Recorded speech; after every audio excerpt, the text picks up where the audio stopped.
Hello everybody and welcome to Storm Raids, and today I am back with another recommendation video for middle grade May, and this is for my last prompt, which was a book with a light source of some sort on the cover. And so for my horror recommendations, I have lots of them. So I have The Boy Who Cried Werewolf by J.H. Reynolds, and this is the Monster Street #1. And you might have seen me mention the second book in this series in a different video. And so this one, since it's about a werewolf, of course we had to have a moon on the cover for a light source. And he's also got a flashlight, so that works as well. And so this one is about a Max Blood Knight who can't decide what's more terrifying about his weekend in Wolf Country, or Wolf County. The fact that he has to stay with his grandparents he's never met before, or being stuck on a farm without self-service. If only that was all he had to fear. Determined to solve the mystery of his father's death, which occurred years before at the claws of legendary werewolf, Max must hunt to uncover the truth before the full moon rises and the werewolf strikes again. And yeah, I thought it was cute. The next book I have is Camp Murderface by Josh Burke. This one is, it's the year 1983, the place Ohio, the camp, scary as heck. Camp Sweetwater is finally reopening 3 decades after mysteriously shut down. Campers Corin Quinn and Tez Jones have each had more than enough of their regular lives, so they're so ready to take their summer at Sweetwater by storm. Before they can so much as toast one marshmallow, strange happenings start happening. Can they survive the summer, or will Camp Sweetwater shut down for good this time with them inside? And so, yeah, it's, you know, if you like a good campfire type book, this would be really good. It's definitely got light source from the moon, and he's got a flashlight, so there's 2 different kinds of light sources on this. If you read that one, I would say the second one, Doom in the Deep, has kind of a weird kind of light source into the waters. It looks like it's reflecting off of something spooky. Also has a spooky cover if you want to go for that. I definitely need to get to this one. I meant to get to this one last year and I didn't because I liked the first one. And so the next one I have is Scritch Scratch by Lindsay Curry. This one's my favorite Lindsay Curry book, and I put it here because it's got even though it's got a spooky cover, it's got quite a bit of light source on the cover. You've got the moon, you've got the light on the side, you've got that, the bus is lit up, you get the back behind the bus is kind of like lit up. You've just got all kinds of light sources going on. And this is a ghost story about a malevolent spirit, an unlucky girl, and the haunting mystery that will tie the two together. So Claire has absolutely no interest in paranormal. She's a scientist, which is why she can't think of anything worse than having to help her dad at his ghost-themed Chicago bus tour. And while she is on the bus, she sees a boy in the back, and she's like, you're supposed to be getting off the bus, but he's not, you know, a normal, ordinary, like, bus goer. He is a ghost. And she doesn't believe in that kind of stuff, so no such thing as ghosts, there's no such thing as ghosts.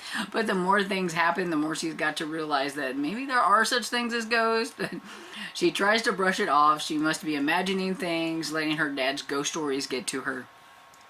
One of the really cool things about this story is that it is about something that happened in Chicago, and I can't remember exactly, but I think it was about a boat or something. Does it say here? No, it doesn't say. But I'm pretty sure it's about a boat accident that happened on the lake or whatever there, and like there was a lot of lives lost. So the next one I have is The Stitchers by Lorraine Lawrence, and this is the first book in the Fright Watch series. And it says, something strange is happening on Goody Lane. 13-year-old Quinn Parker knows that there's something off about her neighbors. She calls them the oldies because they lived on Goody Lane for as long as anybody can remember, but they never seem to age. are they vampires or aliens or getting secret experiment surgery? Or is Quinn's imagination just running wild? And yeah, Quinn is always trying to figure out things. Her imagination is very big. She ends up getting the help from Mike, her neighbor, and maybe crush, and everything. Yeah, it has kind of a cute little crush thing going on with this series. And so they have to search for clues and follow the mystery wherever it leads, even if it's to the eerie pond at the end of the street that is said to have its own sinister secrets. And yeah, so it's just really cute. I liked it. Definitely kind of has a spooky cover, but it also has lots of great light sources on it, so that's why it's here. We've got the moon, we've got the houses that are all lit up and everything, so good light source. So the next one I have for like kind of like a spooky horror that has a light source on the cover is Spirit Hunters by Ellen O.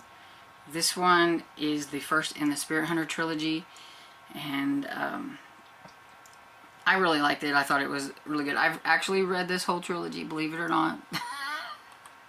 Okay, so this one is about Harper, and she doesn't trust her new home from the moment she steps inside, and rumors of that the Raines family's new house is haunted. Harper isn't sure she believes those rumors until her younger brother Michael starts acting really strangely. The whole atmosphere gives Harper a sense of deja vu that she can't remember why. She knows that the memories she's blocking will help her make sense of her brother's behavior and the strange and threatening sensation she feels in the house. But will she be able to put the pieces together in time? And this is about Harper, who is she's a spirit hunter. She has some abilities to sense these things and see ghosts and do all that stuff. Something happened to her when she was younger, and her parents are trying to ignore the fact that she is like this because they don't want her to be, especially her mother. Her grandmother is a spirit hunter and knows that Harper has these abilities, but it's kind of hard for her to help her out because she's not kind of allowed to see them and everything, but she's going to end up having to help Harper in this one if she wants to get her brother back to normal anyway. And I thought it was really good. So we'll move away from spooky books and we'll get into some mysteries here. And I have Framed by James Ponti, and this one has a big old like spotlight on the cover and everything, so that works. It is the first in the Toast series, which is the theory of all small things, and it was a trilogy. I wished it was longer because I really liked this one, but this one is about kids working for the FBI, so gotta kind of, go with the flow.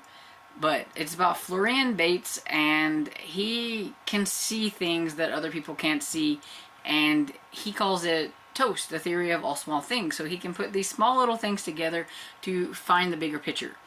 And he does these things, and he gets texts from like the FBI, and they need his help or whatever. So Florian's 12 years old, and he just moved to Washington. He's learning his way around using Toast with the standard. It stands for theory of all small things. It's a technique he invented to solve life's little mysteries, such as where to sit on your first day of school, which Chinese restaurant has the best egg rolls. But when he teaches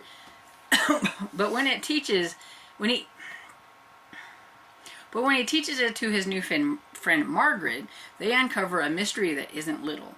In fact, it's huge, and it involves the National Gallery, the FBI, a notorious crime syndicate known as the Eel. And so he gets kind of roped into helping the FBI solve this mystery, and he does it a couple more times because it's a trilogy. And I wished it wasn't. I wished it was longer. But if you know that name, James Ponti, you may have seen some others talk about his other series, which could work for this as well, but I haven't read it, so. But I have heard that it's really good. And this is City Spies by James Ponti, and she's got a flashlight, so it's got that on it, and it looks like there's some kind of light source within like the Eiffel Tower here. And so there's that.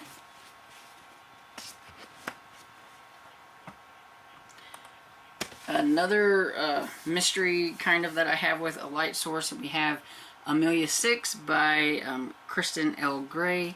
the light source up here.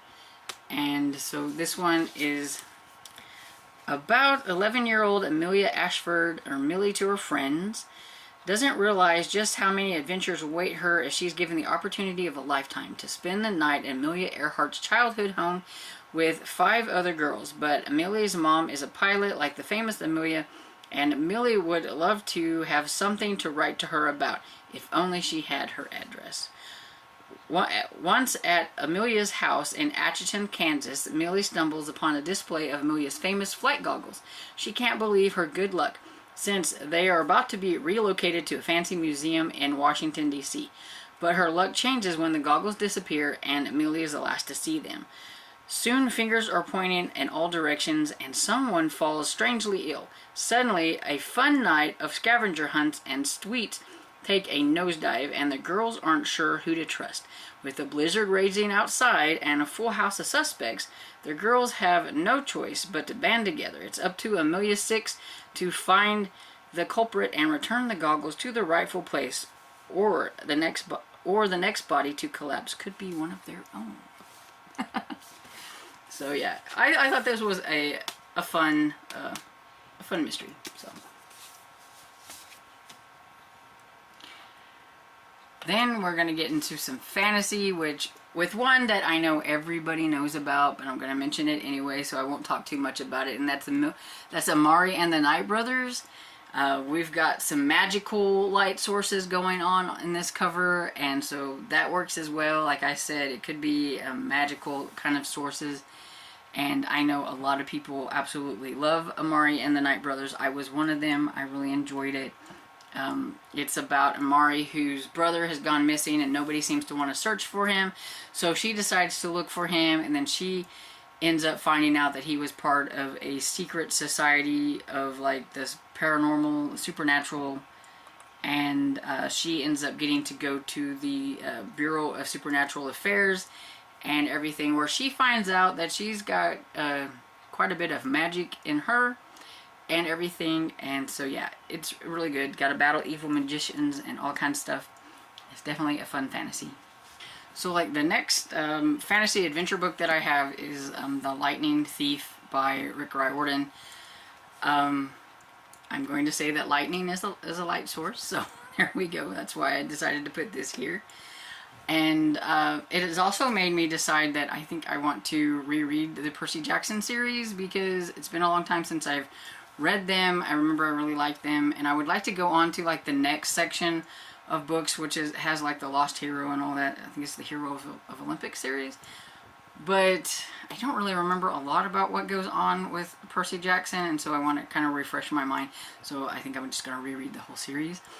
Probably not next month, but you know, I'm going to start at least with this one. And so this one is, of course, it's about Percy Jackson, who soon finds out that he's a demigod, and he has to go to Camp Half-Blood, where he teams up with a bunch of other Half-Bloods to fight. He has to return Zeus's stolen property. So yeah, I remember having a lot of fun with this one before, and so I can't wait to try this one again. And then for some adventure books I have that have light sources on the cover, I've got Lola Binko Treasure Hunter by Beth McMullen, and we've got the light source here. It's been a long time since I've read this one, but I remember I liked it. It was 12-year-old Lola Binko has learned a lot from her archaeologist dad. They spent most of her life globetrotting to far-flung locations, chasing elusive artifacts and lost treasures. There are downsides living out of a suitcase and no true best friends, to name a couple, but every day is an adventure and they have each other. That is until the day Lola's father disappears. The official line is that he was caught in a flash flood, but Lola's quick research shows the day in question was perfectly pleasant. And if he was truly gone, she would feel it. After a disastrous attempt at raising funds to bankroll her quest to find her dad, Lola finds herself at Redwood Academy, where she meets 2 unlikely friends who are willing to help.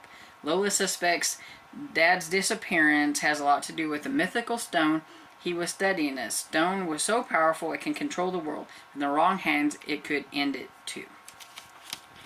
And so yeah, it's kind of like a Indiana Jones type kids book. And I remember I really enjoyed it. I think there's another one in the series. I don't know for sure. Yeah, so there is another book in this series. I don't know if there's going to be any more after that or if it got cut off, but I need to get to the second one because I like this one. I just never read the second one. And so there's that. Another one to add to my TBR, the next book in this series. And so the last book that I have for this section is The Explorer by Catherine Rundle.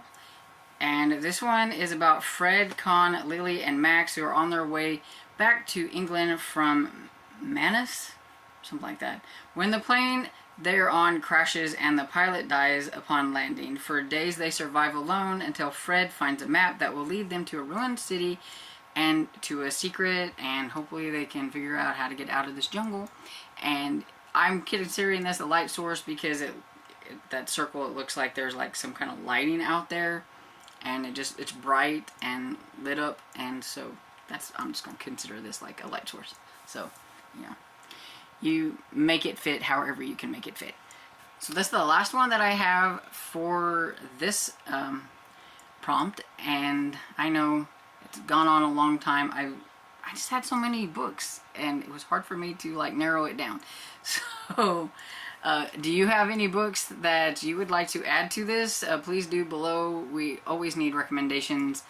And I hope you enjoyed this video, and if you did, please give it a thumbs up and subscribe, and I will see you all in the next video. Bye!